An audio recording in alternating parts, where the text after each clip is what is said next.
السلام علیکم دوستو، آج میں آپ لوگوں کو ایک خوشخبری سنانے والا ہوں۔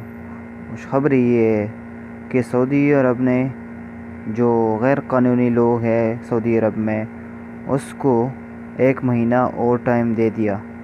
تو اسی مہینے میں جس کا حروف لگا ہوا ہو یا اقامہ ختم ہو، کفیل نیا نہیں کرا رہا ہو، یا کوئی اور مسئلہ ہو، اقامہ نہیں بن رہا ہو، اور یا کوئی اور مسئلہ ہو، سعودی عرب سے جا نہیں سکتے، تو یہ اس 1 مہینے سے فائدہ اٹھا سکتے ہیں۔ اور سعودی عرب حکومت نے 1 مہینہ کا ٹائم دیا ہے، تو اسی میں وہ آؤٹ پاس بنا کے وہ جا سکتا ہے، اسی طریقہ سے جسے پہلے 3 مہینہ دیا تھا ٹائم، اسی طریقے سے وہ جا سکتا ہے۔ تو آپ لوگ بھی فائدہ اٹھائیے اور لوگوں کو بھی بتائیے۔ شکریہ، اللہ حافظ۔